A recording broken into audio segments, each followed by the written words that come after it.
Good evening student. आज मैं आपको पढ़ाने जा रही हूँ क्लास 7 में सब्जेक्ट हिंदी।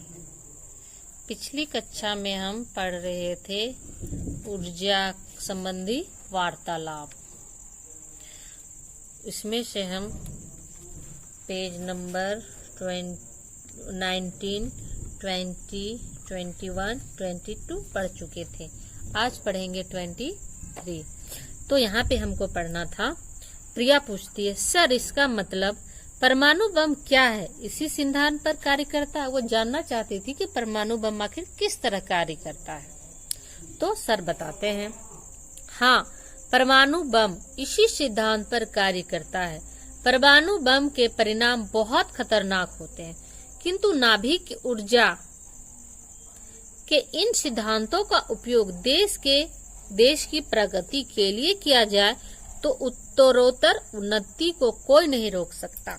सर बताते हैं कि एटम बम बहुत ही खतरनाक होता है, लेकिन उसका सदुपयोग किया जाए तो उसके देश की उन्नति होती है, उससे बहुत से काम लिए जाते हैं। तो वर्षा पूछती है, सर चूंकि परमाणु बम के परिणाम से पूरी दुनिया भली भांति परिचित है, इसलिए क्या इसके परीक्षण एवं उपयोग पर किसी तरह की पाबंदी नहीं है? सर बताते, हाँ, अभी हाल ही में न्यूयॉर्क में विभिन्न देशों के वैज्ञानिकों एवं प्रबुद्ध लोगों द्वारा परमाणु अप्रसार संधि पर चर्चा हुई, जिसके तहत भाग लेने वाले लगभग सभी देशों ने परमाणु परीक्षण पर रोक लगाने की बात कही है और निश्चय किया गया है कि यदि शांतिपूर्ण कार्यों के लिए किसी तरह का परमाणु विस्फोट किया जाता है तो अंतर्राष्ट्रीय देखरेख में और जांच पड़ताल में के बाद किया जाएगा। सर बताते हैं वर्षा और प्रिया को कि हाँ, अभी पाबंदियां लग गई है। अगर कोई परमाणु परीक्षण करना चाहता है तो वो सबकी सहमति से करेगा। वो अकेला कोई भी देश ऐसा नहीं कर सकता है। वो अंतर्राष्ट्रीय देश देखरेख में ही वो कर सकता है। हाँ सर, मानवता इसी में है कि इस तरह के किसी भी विस्फोट या परीक्षण पर तुरंत रोक लगनी चाहिए, अन्यथा संपूर्ण विश्व में मानव जाति पर खतरा सदैव मंडराता रहेगा। सर, ऊर्जा के विभिन्न रूपों में यांत्रिक ऊर्जा और रासायनिक ऊर्जा, उष्म ऊर्जा भी प्रमुख है।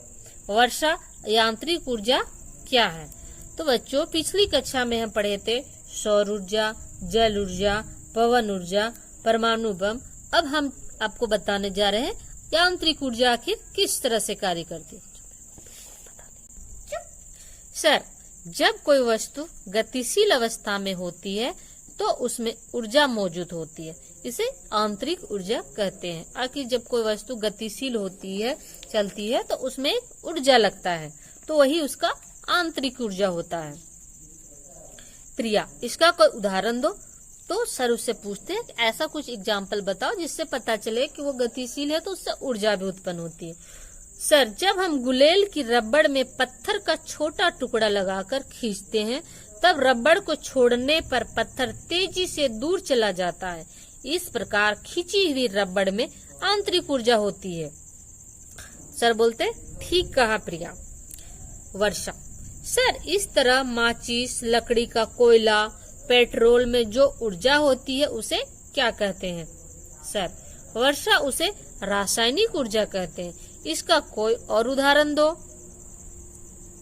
सर, टॉर्च में के सेल में कुछ रासायनिक पदार्थों का पेस्ट, कार्बन की छड़ तथा जस्ता धातु का खोल होता है।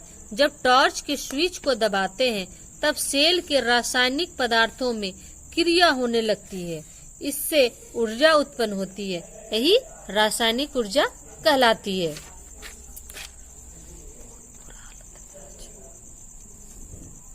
सर, ठीक इसी प्रकार उष्म ऊर्जा एवं ध्वनि ऊर्जा होती है। यदि किसी ढके बर्तन में पानी उबाले तो बर्तन का ढक्कन ऊपर नीचे होता रहता है, यही भाप की उष्म ऊर्जा होती है। बच्चों, जब आपके घर में मम्मी खाना बनाती होगी तो आप लोग देखते होंगे कि जब चावल बनता है तो उस डेगची के ऊपर में एक ढक्कन रखा जाता है, लेकिन जब वो खोलने लगता है तो वो ढक्कन ऊपर नीचे होने लगता है। तो वो एक तरह का ऊर्जा लगा रहा है उस ढक्कन को ऊपर करने के लिए, उसमें ताकत लग रहा है। तो वो क्या है, उसमें ऊर्जा है। क्या इसी घटना के आधार पर भाप के इंजन का आविष्कार हुआ है? प्रिया पूछती है। तो इसी घटना के आधार पर भाप का इंजन चलता है? सर बोलते हैं हाँ, इसी घटना ने जेम्स वाट को भाप का इंजन बनाने के लिए प्रेरित किया। बताओ ध्वनि ऊर्जा क्या है? तो अब सर पूछते हैं कि भाप का ऊर्जा, रासायनिक ऊर्जा, आंतरिक ऊर्जा, उसमें ऊर्जा, आपने सब कुछ जान लिया। अब आप बताओ ध्वनि ऊर्जा क्या है? वर्षा, सर जब कभी जोर से बादलों के गरजने की आवाज आती है तो कान के पर्दे कांपते हैं, यही ध्वनि ऊर्जा है। जब भी जोर से गर्जन होती है तो हमें हमारे कान के पर्दे कांपने लगते हैं, तो वो क्या है? ध्वनि ऊर्जा है। सर आपने कहा था कि विभिन्न नाभिकीय बमों का उपयोग देश की प्रगति के लिए किया जाना चाहिए, वह कैसे?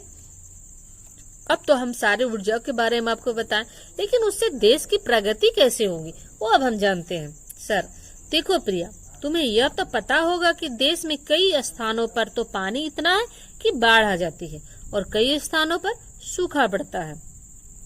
इन नाव के विस्फोट के जरिए अत्यधिक पानी वाले स्थान से नदी या तालाब का रुख मोड़ सकते हैं।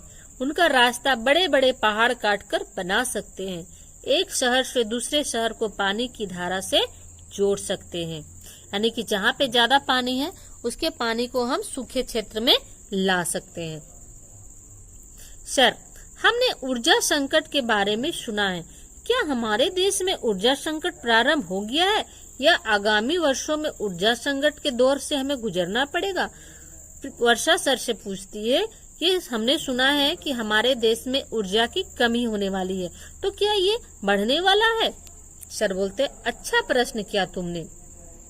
नाभ के ऊर्जा के लिए यूरेनियम आवश्यक है। हम इन पदार्थों को पानी तथा वायुमंडल में बिखराकर उनके जैव रासायनिक संतुलन को बिगाड़ रहे हैं। जैसे हमारे देश में कोयला भंडार लगभग 80 अरब टन है। आज इस भंडार में से प्रति वर्ष लगभग 300 करोड़ टन कोयले का उपयोग किया जाता है। सोचो फिर यह भंडार कितने वर्षों तक चल सकता है? सर बताते हैं कि हमारे जो कोयले का भंडार है वो सीमित है, वो दिन प्रतिदिन कम होता जा रहा है। अगर हम उसी पे आश्रित रहेंगे तो क्या ये आगे तक चल पाएगा? नहीं चल पाएगा।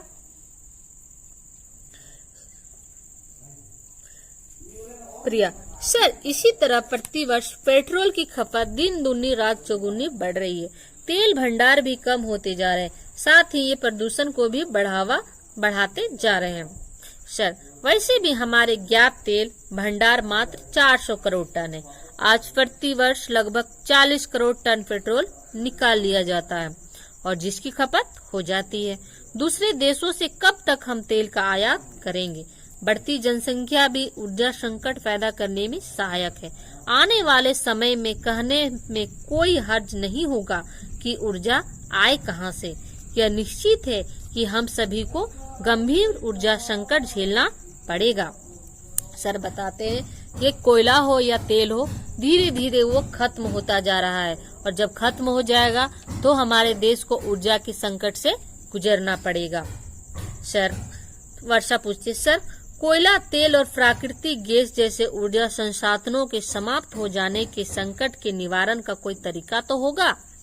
तो सर बताते हैं हाँ बिल्कुल है। हमें इन ईंधनों का उपयोग तब करना चाहिए जब कोई विकल्प ना हो। हमें ऐसी तकनीकों का विकास करना चाहिए जिनके द्वारा हम सूर्य तथा जैव द्रव्यमान जैसे ऊर्जा स्रोतों से ऊर्जा प्राप्त कर सके। अंततः हम में से प्रत्येक का यह प्रयास होना चाहिए कि ऊर्जा का अपव्यय न हो।